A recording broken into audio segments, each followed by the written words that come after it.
Cutting loose to see what he could see.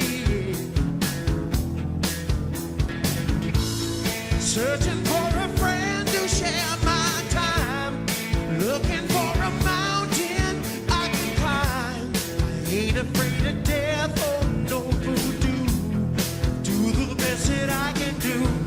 With the spirit of the wild running free. I got the spirit of the wild inside of me.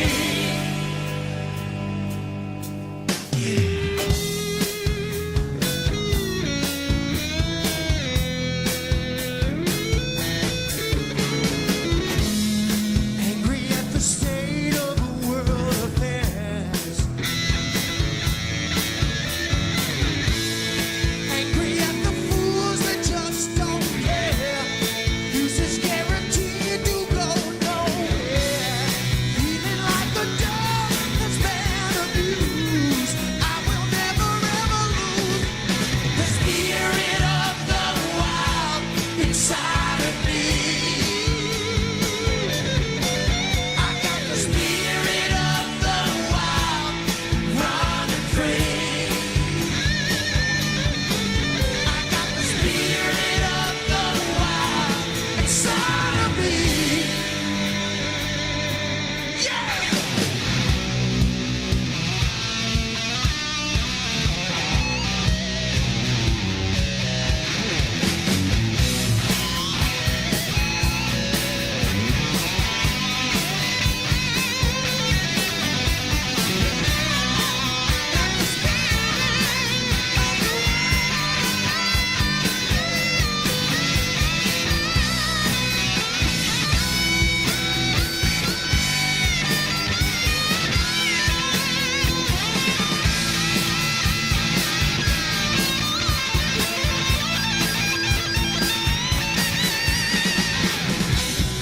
Won't believe the lie that time will tell. Gonna tell the world to go to the spirit of the wild running free. I got the spirit of the wild inside of me. Yeah, yeah. Spirit of the wild running free. Spirit of the wild. I got the spirit of the wild inside of me. Oh yeah. Can you feel it? Can you feel it? I got the spirit of the wild. I got the spirit of the wild inside of me. Oh, can you feel it? Of the wild running free. Can you feel it? Spirit of the wild inside of me. Running free. Oh yeah. Spirit of the wild. Oh yeah. Can you feel it? I got the spirit of the wild inside of me.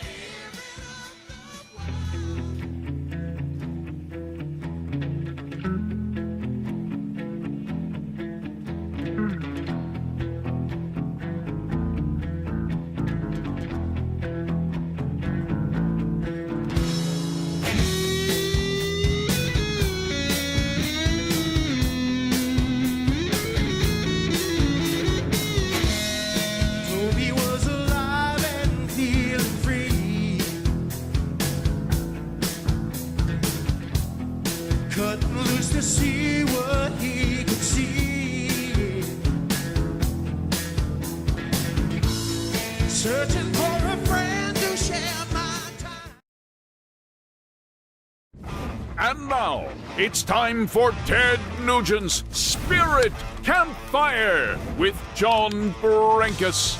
It's the physics of spirituality with attitude. Brought to you by My Pillow.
Wow. Let there be light. Brenkus, Herbert, Courtney. Woo. On a beautiful. Is today the 10th of May, 2021? It is. Is that what It is. Anyhow, greetings to everyone. I just felt like doing that because Brenkus, there's a point to celebrate here. My name is Ted Nugent. Head for the hills, everybody, because I'm back. If I felt any better, Brenkus, I'd squirt through this technology and stain your forehead with vein-popping crescendos and orgasms. I'm feeling really good, and I'm here to share with you. You would have a problem with me celebrating forehead veins popping with a crescendo and an orgasm of happiness? Get a smile out of you, Brenkus. Let me see a smile out of you. It's a little bit of a graphic description for happiness. I think the ultimate happiness would include crescendos and orgasms. I don't know about you, but that's where I come. And veiny. You know, it's the, you know. Get out of the forehead. Hey. Brown, Wilson Pickett, Ted Nugent. Hey, all I can say is we're all glad that you are safe and sound and back at it. And if anybody had any doubt, I mean, look at you. What do you, I mean, dude, you're like all jacked up, ready to go. I feel sorry for all the animals on your property because It's you know, an important probably point. sat out for a little bit. As I came in, I got this funny little light, some crazy thing called the Guardian Angel light that just is, I mean, I don't know if you can tell how intense it is, but my God, it's like police lights in your hand. And when I track an animal after dark, I lose track of Happy, Sadie, and Coco because only Happy lights up when he finds the animal. So I can't track him through the swamps and the forests and the fields and the Serengeti. But now with this unbelievable light, I strap this to their collars and I can literally see them from miles and miles away. But Brenkus, of course, you being the bright-eyed and bushy-tailed, tuned-in son of a bitch that you are, you bring up the fear the animals on Spirit Wild Ranch would have. But let me tell you, as I entered the Man Cave Cuckoo's Nest just now for our Spirit Campfire, the Serengeti, I'm looking at my Serengeti right now out in the dusk, just before dark. If there's got to be 40, maybe 50 whitetails, a couple of great black buck antelope from India, a gaggle, a little herd of African oryx. They're a beautiful giant beast the size of an elk that are kind of white and beige with a brown mask. They worked off in the Serengeti, and I just stopped for a moment, and you wonder why I know you don't wonder why I'm energized, but this is one of the many reasons I am energized. A couple of things that's worth celebrating on the campfire. Wildlife turns me on. Wildlife in healthy, thriving, ideal habitat at the hands of resource stewards and ranchers and farmers and people who care about air, soil, and water quality coming from healthy wildlife habitat that also produces healthy wildlife, that a canary in the coal mine. I'm like the canary in the culture war coal mine. And that it brings me such, you know, I might be the wizard of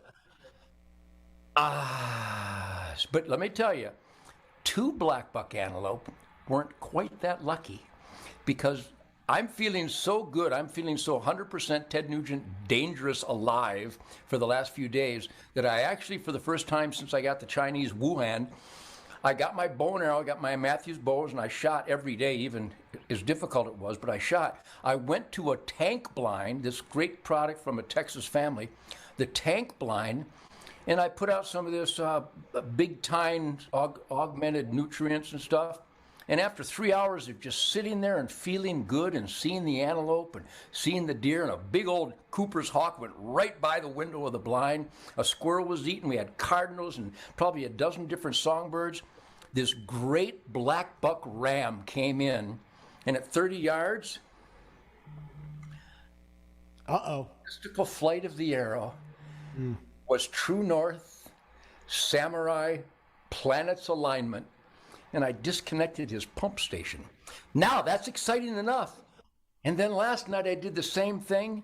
And after sitting there for hours, the same thing happened. So not only am I back, but I'm really, really, really back. So I thought I would play what I consider the soundtrack for the Spirit Campfire with John Brenkus, a fire-breathing national anthem. Did you feel it, John? Did you feel it? I did feel it. And there's a lot of love in those notes. A lot of love. Yep. And by the way, we're starting off. I mean, I didn't keep track, but it feels like 100. I bet it's pushing 100 campfires that we've done. And Brenkus, I just want you to know that I'm an adventurous kind of guy. I consider every day to have at least some semblance of a Northwest Passage.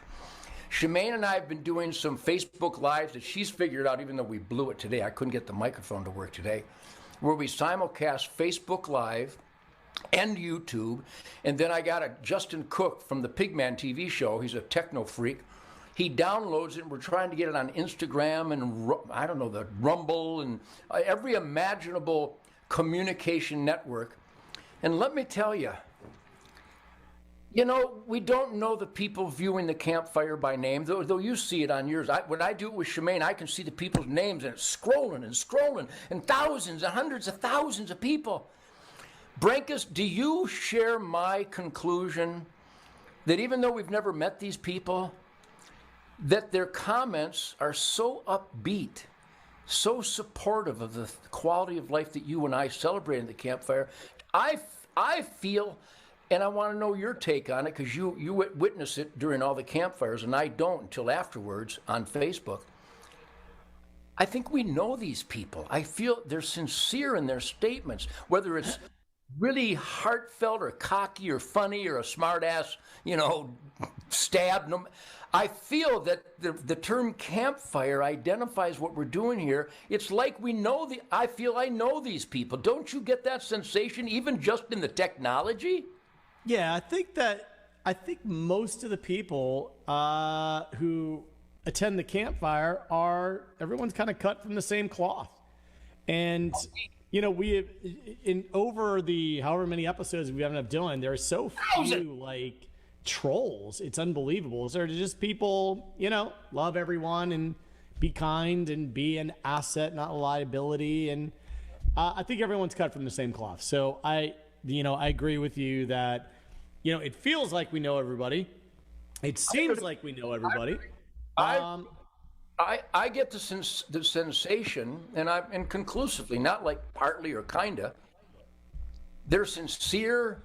They don't need Ted Nugent or John Brenkus to identify an observation or experience. I think the vast majority of people have the same experience. I think they all have alarm clocks. Not all of them, but most people get up, bust their ass, feel good about wearing themselves out at the end of the day in the asset column for their family, being productive even these crazy times.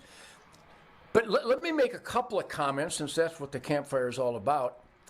I hope everybody, if you don't watch Tucker Carlson live, you just gotta record it and go back. He may be the last source of evidence-saturated commentary. Not just commentary and then move on to a commentary. No. He shows footage. He shows the doctors saying the words that he claimed they said. They don't have to make up words like the media does about me. They just put quotations around words that never came out of my mouth. But Tucker goes and finds the source. He shows the scientific paperwork. You've got to watch Tucker Carlson, and when he has Candace Owens on, who the Democrats call Candace Owens a white supremacist. She's black. I mean, you got to see the insanity that is exposed on Tucker's show when he has Candace Owens on. He had a review of a New York Times science writer for many, many years that has identified with evidence that is inescapable that Dr. Fauci, this Fauci monster, this lying, scamming, criminal, Chinese communist Dr. Fauci, watch Tucker Carlson tonight and look at the evidence that Fauci is responsible for the Wuhan virus running rampant. And it was designed to go from people to people in the most non-stoppable way. And again, it wasn't just Tucker commenting, and Ted Nugent's not just commenting, he's got them on film admitting it, and the scientists reviewing it and admitting to the evidence. So if we're going to fix this criminality in our government and media and academia and Hollywood, we have to know the information, we have to know the facts, we have to know the evidence, and we have to drive it home to our elected employees. That's not just a random comment. I think that is literally the cure, the vaccination, if you will, only a legitimate one, for the cultural suicide that is destroying this great country at the border, paying people not to work, lying about unemployment, lying about the World Health Organization, lying about the CDC lying about the Chinese virus. So I'm just a guitar player, but I so care that I dig deep, and I hope that everybody at the Spirit Campfire, as often as possible, I hope daily, digs deep. And I think the place to start is with Tucker Carlson's show. What a brave, ass-kicking, wall-destroying, lie-crushing guy this guy is. A real salute to Tucker Carlson. Yeah, I will tell you what, one of the most interesting things about Tucker Carlson is how he has evolved. I can honestly tell you that 5 years ago, I don't think I could listen to the guy. He was just like a frat boy, smarty pants. No, I like smarty pants, by the way. He bugged the crap out of me. I couldn't stand anything he said. And then slowly but surely, he came around. He found his voice. He realized where his strengths were, and he played to them. And now his opening monologue is as sticky and eye-opening as it gets. Yes, as eye-opening as it gets. But I believe that when I first met Tucker, he invited me to debate Paul Begara, the Democrat from Texas, who they fed me some venison sausage in my attempt to answer their questions and crush his anti-gun, anti-hunting, anti-freedom, anti-constitution crap. Not Tucker. He was a moderator. I guess he's got some kind of debate credentials. I don't think they come close to my debate credentials, especially with the people who had attempted to debate me, and I have to this day, scrape their skull tissue from the cleats of my work boots because I so danced on their skulls with evidence and truth and logic and common sense. But when I was there, I almost gagged on the venison sausage at Georgetown University, where Tucker was the moderator in this debate that I just owned this punk, Paul Begara, whatever his name is, whatever, what a prick. Anyhow, and Tucker was already a smartass. But I think to be an effective debater, you can't just be Mr. tie-adjusting, ever so eloquent and considerate of the other side's opinion. The whole idea of a debate is to win with evidence, believability, statistics, history, examples to support your statement. You don't want to be tolerant to the other side. Quite honestly, in a proper debate, you want to destroy the other side because they're debating you believe to hold true and to be important for quality of life. So I think you're identifying that he was a little grating on you. I think there's a whole bunch of us out here that really enjoy when a guy with truth, logic, and common sense and the evidence and the panache, dare I say, the aplomb of delivering the evidence and supportive information, I think cocky / smartass is probably more important now than it's ever been, because the other side, as they went berserk trying to convince the viewers on CNN and MSNBC that children stabbing each other is a normal child activity that nobody has a right to interfere with. Did you see them do that? They tried to explain that children stabbing each other is just a part of growing up. When the cop saved the black girl's life by keeping her from getting stabbed by the other girl. So I think cocky and edgy and maybe a little too confident on occasion, look who's talking.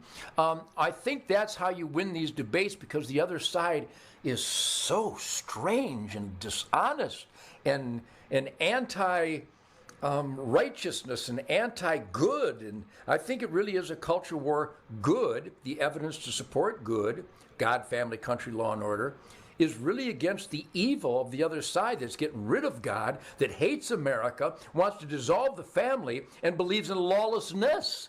So I think in edgy, cocky presentation, I think it's essential. If you're trying to be Mitt Romney and Mr. Polite tie adjuster, you're going to lose and look like an idiot. Well, don't you think? well, listen to me. My major in college was rhetoric, communication studies, the theory of the argument. I can go toe to toe on any debate. I don't know. You know, the smarty pants thing. This is where Obama kind of had everyone. He was pretty button tie, calm. You know, was never like super. I mean, look, you like the guy or you didn't, but the guy was a great orator. I mean, there's no doubt about it. He didn't. The dude sold me during his presentation in the campaign and his acceptance speech. I went, wow, I couldn't have put it better than that, except for the fundamental transformation part, because he never explained what that meant. And once we found out what that did mean, then you realize that all his eloquence was lies. Regardless of what you think, the guy could present an argument. Here's my point. My point is, you know, it's going to be interesting to see what the rhetoric turns into if anybody can sort of break through the fray and not do ad hominem arguments. I mean, that's the only criticism that I have with Tucker Carlson is he just throws around things like, oh, one of the dumbest people here, or one of the dumbest people Yes, there. I love that. His argument is great without all of that. But Ted, here we go. I want to be on a more positive note. Last week, I introduced the platform that I've built to you, and you said, and you promised me, and I'm going to hold you to it, but I'm going to see if you'll do it. If we allow people to play Ted Nugent trivia over on Brinks.tv, will you give away a prize? We will draw a name. You can give away an autographed flag or anything that you want. Absolutely. We'll come up with a really greasy, cocky, edgy, smart-ass Ted Nugent donation item that has my signature on it. Maybe it'll be a combination. By the way, Brenkus, you know, we hear all this condemnation of sweatshops and child labor. Well, I don't qualify as child labor, but I go into my sweatshop every day and I sign these by the thousands. And I've pretty much about had it, but I'm going to continue signing these because people keep wanting them. So I will do an autograph Ted Nugent Come and Take It hat, and I will draw it with you on Brinks TV. Ted Nugent Come and Take It flag, which, by the way, people down in Austin are putting these flags up on their front door, and the hippies go around the block. The hippies don't even go down their street anymore, so it's really very effective. All right, so we had a couple hundred people last week who logged on just when we told them to play along, play trivia. You guys will be watching Spirit Campfire on Brinks.tv. All you have to do, type in to your URL, type in Brinks, BRINX.TV. You just register for a free account. It actually gives you a free entry for $1 million sweepstakes just by registering. You'll have Spirit Campfire right there. There'll be trivia that you play along with. Don't have to download anything. You just play right along. We have your name, and at the end of the show, we will pull a name out of the hat for those who have scored high enough on the trivia, and we will give you a special Ted Nugent surprise award. I'll make it special. Go to Brinks, BRINX.TV right now. You won't miss any Spirit Campfire, and you'll have a chance to win an amazing prize. And I will make some really cool, unique Uncle Ted gift. I'll figure out some cool-ass prize. Now, because we're talking about debating, and that's, I think we ended up in this culture suicide today because Republicans are shitty debaters. They're pretty worthless. If Mitt Romney is Republican, then they're shitty at everything. He is such a facade, such fake, so transparent and petty that I know it's the worst of the Republicans. But our guest tonight, talking about a brave. I know he's not coming on for a few more minutes now, but this Colion Noir, this guy is probably, well, in my lifetime, I can name a handful of people who have been effective in standing up for the constitutional guaranteed God-given individual rights. First Amendment, critical. Second Amendment, even more critical. So this guy's going to be our guest tonight. He's a real Second Amendment, truth, logic, and common sense warrior. He's been on Tucker a number of times, and he always eloquently expresses the fundamental truth, logic, and common sense, self-evident truth of the Second Amendment, that there's no man that can tell you, John, here's your permit for the First Amendment, but it's not good in this city, and I'm sorry, you're going to need a license for your First Amendment, and we're going to check your paperwork if you dare exercise that First Amendment. Before you go into church, I'll need to see your paperwork. Before you assemble to protest the government, I need to see your license. There's no such thing for the First Amendment. We wouldn't tolerate it. Here we are in 2021, where in New York, New Jersey, Maryland, Massachusetts, Illinois, and California, there is no Second Amendment. You can't keep and you can't bear. If you get caught keeping and bearing arms in New York, you're going to jail.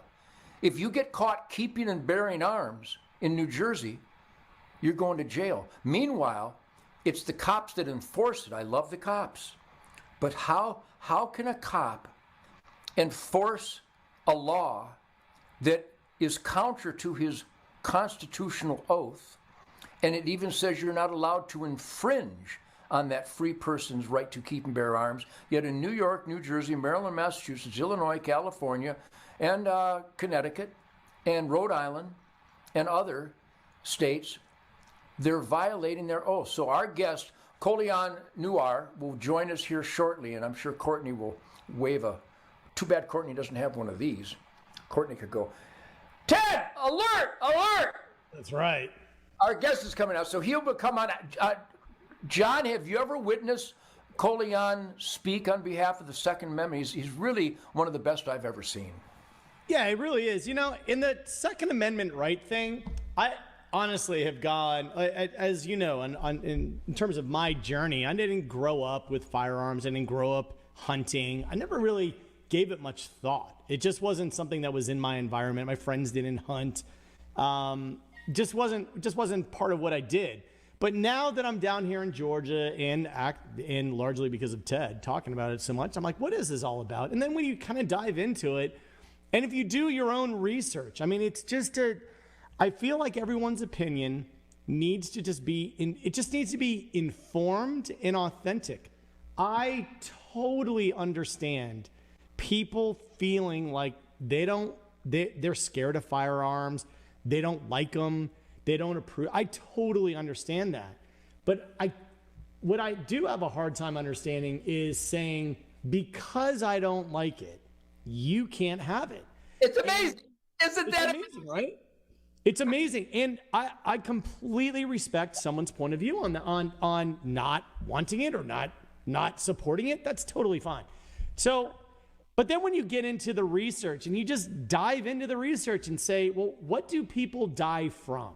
What are the things that people die from? Tucker Carlson actually had an amazing opening monologue where he went through the statistics about how 4 times as many people die from stabbings as from gunshots. So by the logic of we're trying to save people, we should ban knives. It's like, look, people die from all kinds of crazy things, and crazy people do crazy things, but you know what? Really, when it comes down to it, when someone says, should we have a Second Amendment? Should we be allowed to defend ourselves? I'll tell you what, if you ever have someone break into your house and you say to yourself, God, I wish I had a firearm to defend myself, that's your answer. Like, it's written into the Constitution. It seems very apparent to me that if it comes right down to it, you're going to wish you had one. You don't have to have one, but you're going to wish you did. Yeah. Well, again, you're a logical friend of mine, John. The statistics are so glaring, so ubiquitous, so available, so universal that if you really wanted to stop the dam from breaking so you could save the people that live downstream in the valley, you wouldn't spend all your time on the spot that is being debated whether it's moist or not. There's a spot that, based on which way the sun hits it, looks like there's a moist spot on the dam. Meanwhile, over here, there's a gaping gap where the water's already coming through. And this gaping gap is recidivism. It's engineered recidivism. FBI Uniform Crime Report going all the way back to the 70s. The statistics of repeat crime fluctuates between 92 and 98%. That's a huge percentage. In other words, the guitar player could end between 92 and 98% of the violent crime. The best way is when the woman's about to be raped, shoot the son of a bitch. Save your life. The evil man needs to be neutralized. You have the right to do that. You don't need me to tell you that. You know it in your heart. And what's happening is, as more and more gun control comes, that would-be rape victim is finding it harder and harder to access the tool to literally save her life, while the court system is engineering the recidivism. So it's not going to be another gun law. It's not going to be another crime reform. It's going to be keeping evil the hell out of our lives. And of course, I've dedicated at least the last 50 years to expressing truth, logic, and common sense based on my God-given individual right to keep and bear arms. And I've never been in a gun-free zone except the Oval Office. I was in a gun-free zone, they frisked me. But wherever I've ever showed up for at least the last 50 or 60 years, no matter what that spot might be, my arrival eliminates it from being a gun-free zone, because I know in my heart that God gave me this sacred gift of life. And with the engineered recidivism expanding in my lifetime, I know that the likelihood that I might be the next victim of all the victims that happen every day based on engineered recidivism, that I should probably carry a tool, just like the fire extinguisher in my truck and the spare tires in my truck and the spare guitar parts that I have in my guitar case.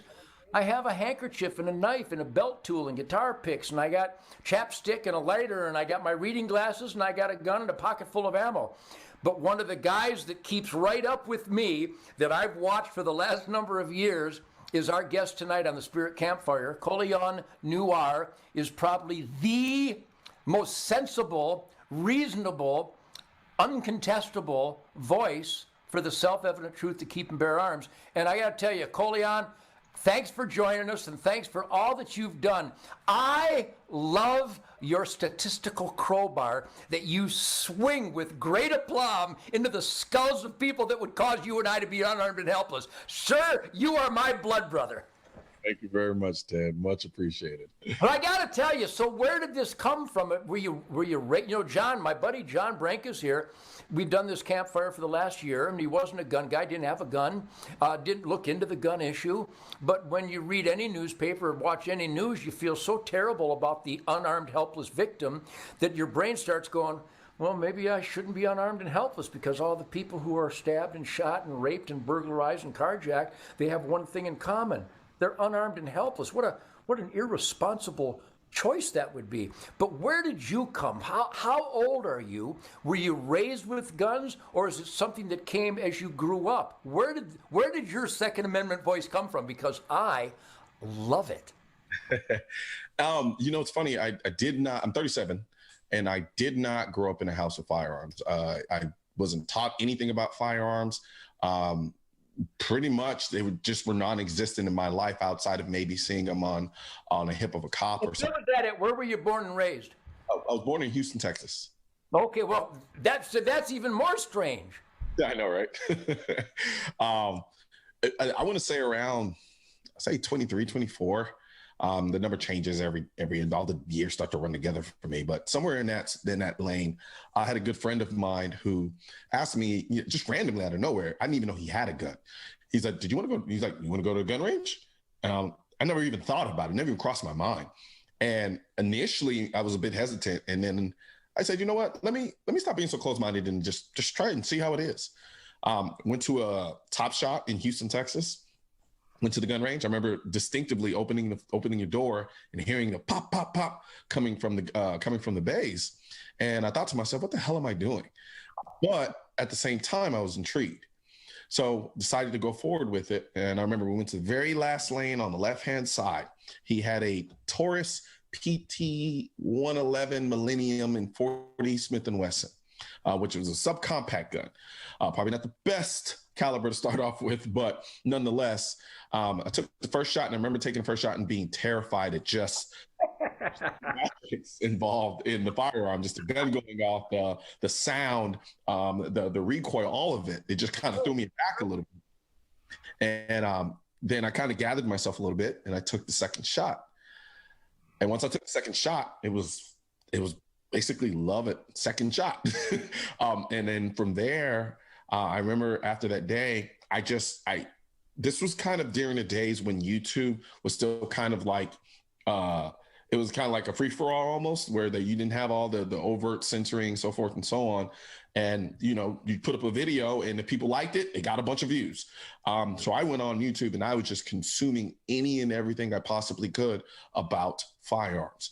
Any magazine I could find with firearms, I read it. Every gun store in my area in Houston, I went to it. Really clicked, huh? Come again? It really clicked, huh? Oh, absolutely. Absolutely. And I think in that first 3 months, I had no idea where the money came from, but I think I bought 3 guns. And don't you think that first experience, that the propaganda against the guns that you can't escape really in this world, especially in your growing up years, by that time in your life, that you've already been propagandized. Oh, guns are dangerous. Bad guys. The only guns when the innocent people are shot and people shoot themselves in the leg. So the propaganda. Then all of a sudden, I think your instinct kicked in and defied a lifetime of propaganda. And within moments, you went, this is a tool that causes discipline and challenge. And eventually, you discover a sight acquisition, breathing control, trigger control. It's all good. So you enjoyed it, but when did you become this advocate, this guy? Did you meet negative oppression against you having a gun, against being a gun owner, or did you just witness this tsunami of anti-gun nonsense that didn't make any sense to you and you thought you'd just punch back? I think that's what happened. So, well, a lot of the programming for me, as far as the negative aspects of firearm ownership, were conditioned on a very subconscious level that I was never even really aware of. Because you're right, I grew up, being a young Black male. For me, I wanted to distance myself from the image of being a gangbanger or a drug dealer or any of the sort as much as possible. And so for me, the idea of firearm ownership was not something I ever contemplated, because that to me only represented a nefarious lifestyle. And when I shot the gun and I fell in love with it, ironically enough, it didn't happen then either. What happened was more of a fascination of the mechanics and the physics behind the firearm. Sure. It wasn't until I started creating content around the firearm, and then we had a major mass shooting. And at the time I was in law school when it started, because at the time I was making gun reviews on YouTube. That was it. And then we had some high profile mass shootings. And at the time I was in law school, and I'm listening. That's when I really became aware of the anti-gun rhetoric that takes place in this country, from very particularized sides of this country. And I remember thinking to myself, just on a logical level, none of this makes any damn sense. Yeah. The solutions that were being proposed as far as creating laws, I'm like, well, that's only going to make it harder for me to own a firearm. And I'll be honest, and I admit, I'm thinking very selfishly. I'm like, I'm not doing anything. I didn't kill anyone. Why are you making it harder for me to own a firearm? And so in my mind, I said, this doesn't make any sense. So I figured I'd turn the camera on, and this time, instead of doing a gun review, I figured I'd state my piece in response to a lot of the anti-gun rhetoric. And that video was titled How to Stop a Mass Shooter. And that video went viral. And after it went viral, I was like, oh, well, people actually care about what I have to say beyond just my gun reviews. So, and a lot of this rhetoric was continuing. So I said, you know what, I think I'll just keep doing this. And so I basically took kind of like the mindset that I was developing as an attorney and was using that to study something that I was already incredibly passionate about. And, as different videos came online or different politicians would speak on the issue, I would respond to them and, give my counter, basically argument. And those videos continued to take off and continue to go viral. And now here I am. Well, I got to tell you, on behalf of not just the gun nuts like myself, but just people who know that good has to have a chance to survive evil. And with the unleashing of evil, this I use the term engineered recidivism. That's what it is. The court system is they have to be doing it on purpose, because they even keep releasing people that are 100% recidivistic, child molesters and children rapists. Then they register them. Well, we got them registered, but they're registered in my neighborhood.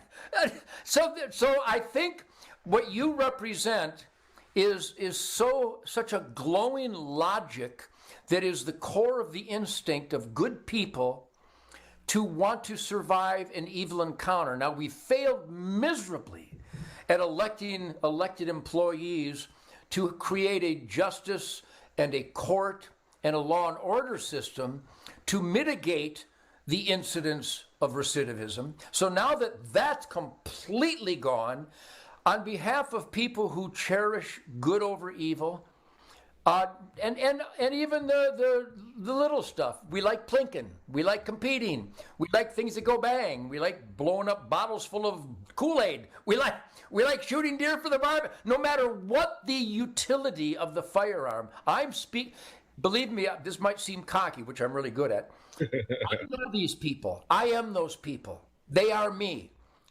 Thank you.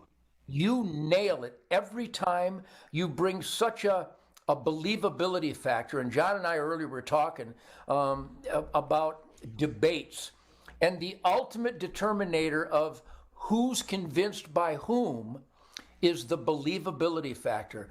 And Colion, am I pronouncing that name right, by the way? Colion, I can't believe I did. I'm awesome. Linguistics is my new challenge. You, thank you. I mean, I'm speaking for I know that's awfully, presumption of me, but I know these people. They come up to me everywhere I go, every day of my life since the 1960s, because I've always done it. I stand up and go, yeah, I carry a gun. You don't? Well, you're weird. And I know the ballistics. I like to train with the military and law enforcement. I like to train with my buddy at the feed mill and shoot tin cans with our 22s. I like it all. If it involves a gun, I'm there. And those Americans, and not only the Americans, Colion, people all around the world who already have been infringed and are forced into unarmed helplessness, you're the man. God bless you. It takes courage in this culture war. You do God's work every time you open that pretty little mouth of yours. You make sense, and you're believable. And I'm honored. I can't believe you and I haven't spent more time together, which, by the way, we're going to make happen. But your believability, your sincerity, your statistical delivery, and more than the stats, more than the evidence, more than the history, just the shit kicker street reality. You bring an intellectual and a shit kicker believability to it. And I know you hear this in many different ways, but you've never heard it that way. And this way is the most important way, because in this culture war, if anybody can force any human to be unarmed and helpless, they are on the side of the worst of the worst. And you crush them every time you bring forth this street and statistical believability. So God bless you, man. Yeah. And John is a new gun guy. Yeah. You've seen Colion in action. I mean, is there anybody else out there? I don't know of anybody else. Tucker does a great job. I've always been there. But anybody else? Yeah, I mean, Colion has taken up a specific cause and a specific voice at a specific time. So I definitely, listen, I thank you just for keeping the argument real and sound and authentic. I mean, that's the most important thing. I mean, by far, we're only going to change minds by people owning the ideas themselves, and they have to hear it in a way that they can own themselves, right? That they have to act. I don't think like some people do, that the yelling and screaming actually works or convinces anybody. I think that truth and logic and common sense laid out in front of somebody eventually leads someone to believe what they want to believe, and like I said earlier in the show, I totally understand someone not wanting a gun. Just, I think that the preventing somebody else from having it is where it becomes suspect to me.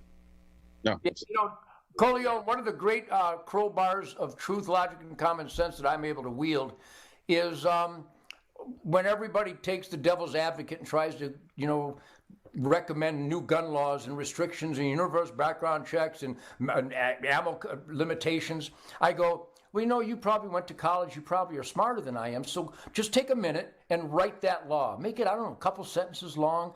Maybe make it 5 or 6. But go ahead. I'll keep the people entertained while you write the law that would have kept Kalashnikovs out of the hands of the terrorists at Paris, France, at the concert.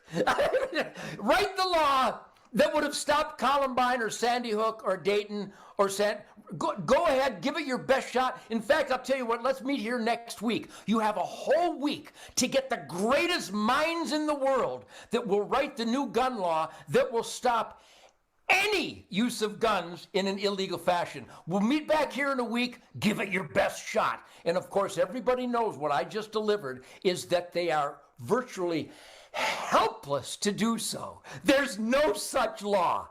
So give us, you know, our Spirit Campfire celebrants here, they're all gun people.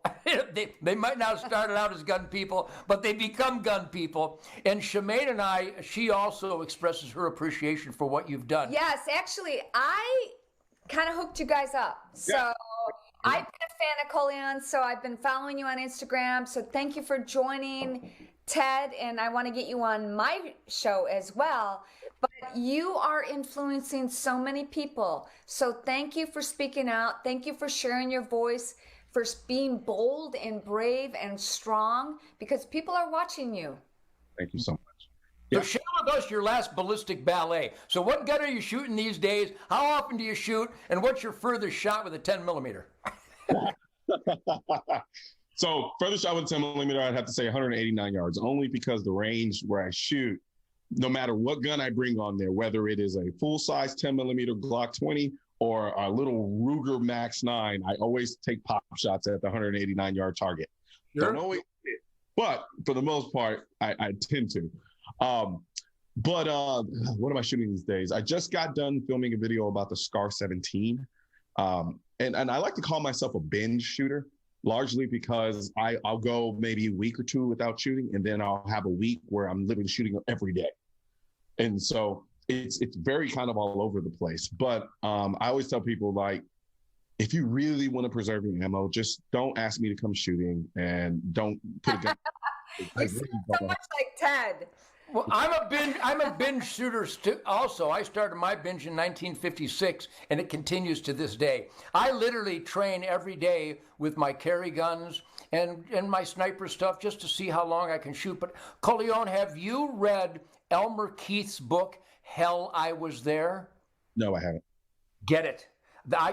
You and I are going to communicate off the campfire here, but I got to communicate with Elmer Keith, who invented the 44 Magnum by hot loading the 44 specials, and it's quite a history. And I train with my carry Glock, my 10 millimeter. I'm just shooting stock Remington Corlock ammo. They're Golden Saber Remington ammo, and I know this sounds stupid. A lot of people go, "Oh, Nugent's dreaming." I shoot at 400 and 500 yards with a 10 millimeter, which means I'm aiming at the next county. But you learn how much barrel you give under the front ramp. And I shoot in the springtime when we disc the fields and it gets dry. You can identify a clump out there and you range find it. Now I use a Bushnell laser rangefinder, so when it says 460 yards, it's 460 yards. And I'll take that Glock. And my first shot might be 50 feet this side of it, but then you learn where that trajectory is. And I'm telling you, Elmer Keith kind of pioneered long-range handgun hunting. And if you go into some better calibers, whether it's the 460 Smith or the 500 Smith or just a good old 44 Magnum or even good 357 stuff, but with my 10 millimeter, I have been known to hit clumps of dirt the size of a small beach ball at 400 plus yards. You know, you shoot and you walk it in. It might take half a magazine, but the idea of that trigger control at that distance with a pistol, it would blow your mind. In fact, I'm officially inviting you on the Ted Nugent Spirit Campfire with John Brenkus, that you got to come out here. We have an 800-yard range that the real warriors, You shot with Secret Service. Yeah, the Secret Service. By the way, Colion, I shot against Bush's personal counter assault team, the Secret Service guys. I beat them. So these are the kinds of ballistic fun you can have, not just self-defense, not just whatever methodology you prefer. The right to keep and bear arms. Keep means it's mine, you can't have it. Bear means I've got them on me, not in the safe, they're not in the truck, I'm bearing them. Will not be infringed. I don't need that interpreted. And my battle cry is that, like the First Amendment, I think my Second Amendment is good in America, on every street, in every building, without paperwork. And if you don't want the bad guys to misuse that, don't let them out of their cage. What would you say about that cocky statement? That makes perfect sense to me. It really... So I have a question for you, Colion. I've seen a lot of your videos, and I haven't seen any that you are directly speaking to women. And what would you recommend to women for, because I hear a lot from women who want to get involved in the shooting sports and they don't even know where to start. Are there women in your life who shoot or want to? And what do you recommend that they do? There are.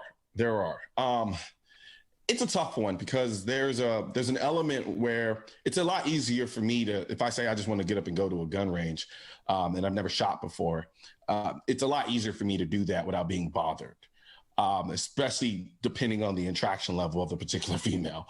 However, what? What was that? Because what tends to happen is at least, yeah. I mean, I'm not going to lie. I may or may not, if I'm at a gun range and I see an attractive young lady come to the gun range and she looks like she hadn't been there before, I may offer my services and try to help her. She may not want them, but I may unsolicited. What you like, I got to tell you. So there's an element to that where it's kind of like the motivation may be a little different, but from the women in my life who do shoot, and I know they shoot, generally speaking, going to someone who you're very comfortable with, who's in your personal life, like a friend that you know that actually does shoot, and kind of picking their brain about it, and then going to the range for the first time with them, it's a lot easier than, say, going with someone you never met before, or or calling up a random trainer. And so, even though the random trainer, so what I've done in my past before, like with ex-girlfriends that I was in relationships with, we'd go to the range, and I really wouldn't take them to the range to teach them. I teach them enough to just shoot, but not necessarily to develop proficiency. What I would do after the fact, because I just want them to become familiar and comfortable shooting. And then from there, what I would do is I would get a friend of mine who's an actual trainer, and then bring the stranger in who trains, and then bring them together and then learn the proficiency aspect of it. That's good. Yeah, have that comfort. I had a great teacher. So, Colion, I got to tell you, I don't want to brag, but I really have the introductory mantra, and I mean this, and Shemaine's a perfect example. Introductory. First of all, it should always be a revolver. I think the first time a person fires a pistol, a handgun, it should be a revolver, and they should open it and close it and dry fire it and open it, spin it, close it, latch it, cock it, dry fire. They should do so they become familiar with the mechanics. You mentioned that earlier. And then I always start with a .22 revolver, and I use CB caps, which have no recoil and no report. So there's no surprise. Yeah, as you mentioned, your first shot was quite a culture shock, the first bang, if it's anything bigger than a .38. And I make them dry fire that empty gun at the target at 10 feet, getting the sights, dry fire sights, open, don't load it, dry fire sights. The first rounds in that cylinder, every child and every woman that I've ever introduced that way, they shoot a 1-inch group. Because their mechanics with a CB cap, there's no bang, it's kind of a pop and nothing moves, so they're already doing something. They know when the ignition of the trigger drop is, and they do it over, and they go, well, I can do that, and they get a little frustrated. I go, no, do it again without bullets in it. Their first shots, every shot goes in the same damn hole because psychologically I have eliminated recoil and bang. So all you guys out there, if I hear another guy go, yeah, my little lady wanted to shoot, I gave her a 10-gauge double, blew her on her ass. That'll teach her. I mean, guys actually say that and do that, which means they're turning their little lady into an anti-gunner. So go just the opposite, make it as comfortable and undemanding and stress-free as possible. But that's a proven methodology with my children's camp, the different children's charities that we do, and all of Shemaine's friends, and they fall in love with it. Then with ears and eyes, go up to lightweight Cowboy 38 special loads that still don't have much of a recoil, but still a revolver, because something about the mechanics. You don't want a gal to introduce hammering with a jackhammer. You probably want to use a little small 4-ouncer and some brads. So this is my proven methodology. So in your quest to expand Second Amendment rights, which you do with such a believable and effective way, I hope I can join you and unite with you as often as possible, because you've been a voice for freedom. You've been a voice for good over evil, because that's really what ultimately keeping and bearing arms is. If you're unarmed and helpless, evil can do as they damn well please with you. And that should never be allowed. And when you keep and bear arms, you can terminate that threat and that life threat. And I got to thank you again on behalf of everybody out there.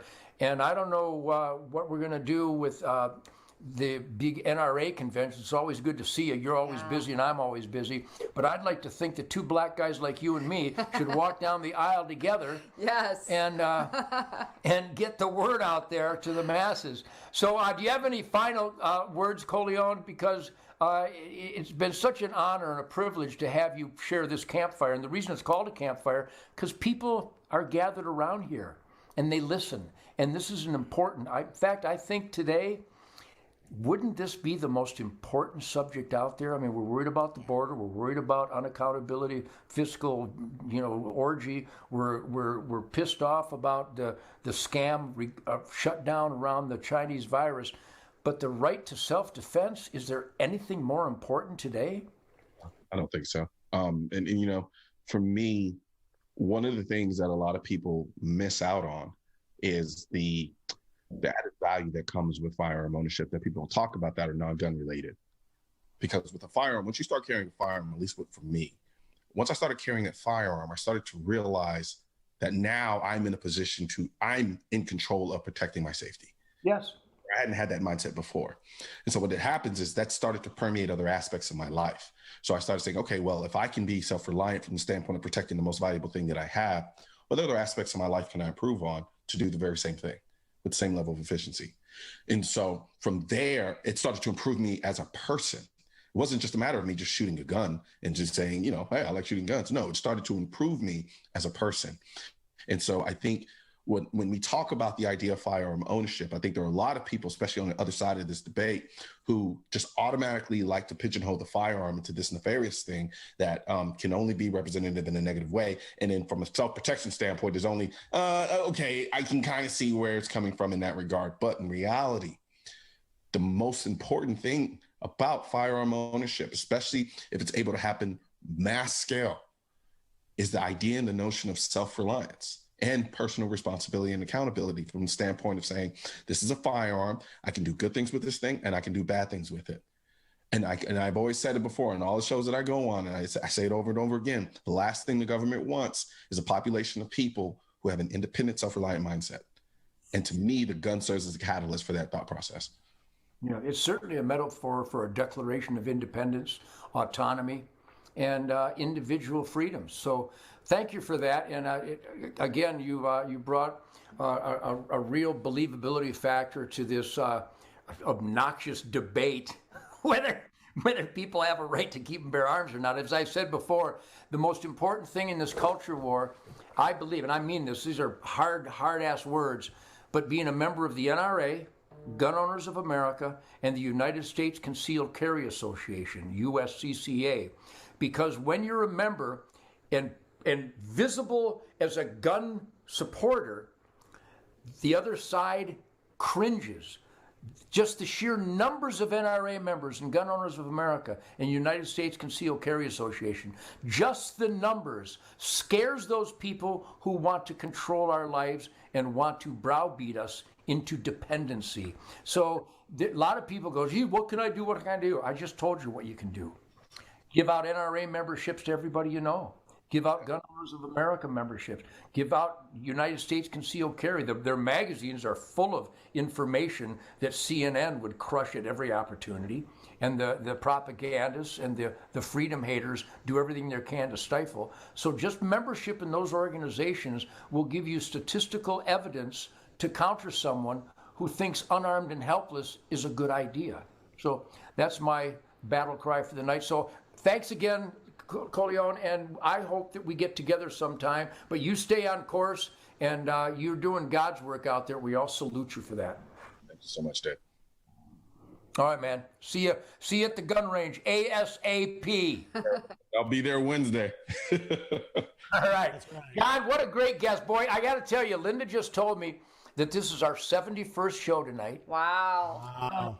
I've had such a riot. We started out paying tribute to the heroes of the military and their families with the 4th of July celebration. We're approaching the 4th of July a year later, where this freak in the White House and his henchmen are claiming that we should wait for their authorization to celebrate the 4th of July, and that if he sees fit and his henchmen see fit, that maybe we can have a gathering of family as long as we social distance in the backyard in between burger flipping. This has been a great run. Thank you for inviting me that very first time to pay tribute to the U.S. military and their families. And I want to announce tonight that there will be a continuing Spirit Campfire. Shemaine and I have been doing Facebook Lives, and when we get this stupid technology figured out, we simulcast on YouTube. We're trying to put it on all the platforms. We would like to continue doing it on Brinks TV, so I want to make sure that my gang works with Courtney.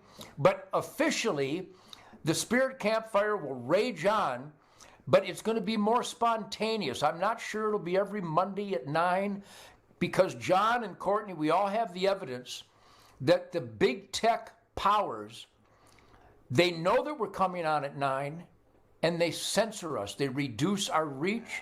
They intentionally reduce our voice.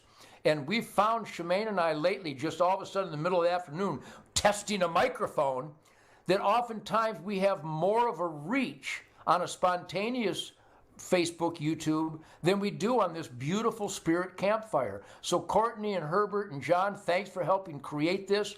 We're going to continue to strategize and pull off some maneuvers so that we can get past the censorship. I'm not sure what, in fact, I don't think I'm going to announce the schedule when I'm going to do Spirit Campfire. It might be best if it's spontaneous. Yes. When you do a random Facebook Live, they can't keep up with us. Your numbers are through the roof. It's crazy. Yep. So thank you all for this wonderful Spirit Campfire celebration. John, you are my blood brother. We still haven't even met in person yet. We still have to pursue that. We got to somehow get Courtney around the firing range and around the campfire with some real backstraps included. But I'm so pleased and so moved that we've become friends through just this silly technology, which brings me back to my opening statement. The sincerity, the shared belief system, the positive energy, the physics of spirituality with attitude, it's almost like we've known each other forever, and that you lived a life before we met, I lived a life before we met, but good is good, and good enhances good, and I salute you and consider you my blood brother. Absolutely. Well, Ted, you guys will carry the torch of the Spirit Campfire. I think the spontaneous way is the way to go. I think that the engagement is a lot higher when, people don't know that it's coming. I think that's awesome. And we will definitely be crossing paths because I'm coming down to the ranch, gotta go hunting, gotta do Salute Across America, and I'll be popping up here and there, and we'll have a blast. I see the beach in your background all the time. It's like too much, John. Now, John, it's me thinking I'm the most important thing, I'm going to have Shemaine do this, Okay. because I want to thank everybody for your support.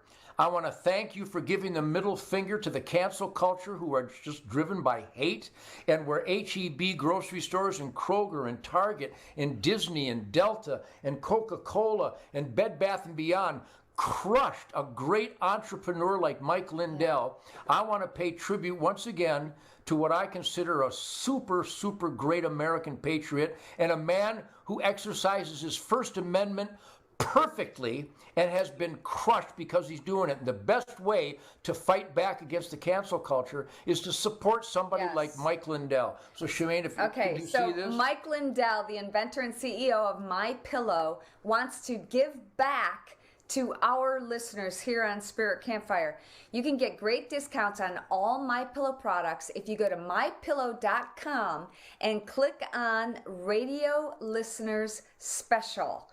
And then use the promo code SPIRIT, which kind of makes sense. I like Spirit. And they'll know that Uncle Ted sent you. So you can get deep discounts on MyPillow mattress toppers, which are amazing. I have them. We were MyPillow freaks before he ever came on the Spirit Campfire, especially the dog beds for Sadie. I got everything. I got everything before we really got in touch with Mike Lindell. So I can say that these are tried and true. I sleep with Mike kind of every night. No. Yes, you do. Every night, yes. We actually spoon the dogs on the MyPillow dog bed. The best dog bed. We've always been idiots. We buy the bed. That's a great dog bed. That'll be better. Let's get that one. The MyPillow dog beds. The dogs, they fell in love with them the minute we unwrapped Absolutely. them. So you can get deep discounts on MyPillow mattress toppers, towels, and more, like the buy one get one free offer on Giza sheets. Enter promo code SPIRIT or call 800-945-9175 for these specials. That's 800-945-9175 and use promo code SPIRIT. All MyPillow products come with a 60-day money-back guarantee and a 10-year warranty. I mean, I'm not kidding. This is an opportunity where the Marxists and the America haters and the open borders and the forced unemployment and paying people not to be productive and refusing to be accountable with our tax dollars, those people can be pushed back by just supporting somebody like Mike Lindell. It literally does that. So tell those big corporations like Walmart and Bed Bath & Beyond and Target and Delta and Disney and Coke and Starbucks, tell them to kiss your ass that you're going to buy Mike Lindell's products even more. Vote with your dollars. Yes. So with your dollars. Courtney, I love you. John, I love you. Everybody out there in the asset column kicking ass for God, family, country, and law and order, make sure you call your elected employees and let them know that there is no systemic racism, that there's no white supremacy. It's just not there. If it is, it's meaningless. We destroyed white supremacy back in the 60s. We destroyed systemic racism back when the Democrats filibustered against the Civil Rights Act. What? Who doesn't know this stuff? Anyhow, the Spirit Campfire will continue to roar, and watch for Shemaine and I and John on Facebook and YouTube and Brinks TV. John, you send me the links and all the data and all the bullet points for Brinks TV, and we'll keep this fire roaring, buddy. Awesome. Well, God bless everybody. We will see you, who knows when. Who knows when? But everybody, thank you for your prayers. Can you see how dangerous I am? I'm actually, there are flames coming out of my ass because you people prayed for me. There are. So God bless everybody. How do I get out of here? So can I get out of here? Leave. It says leave. All right.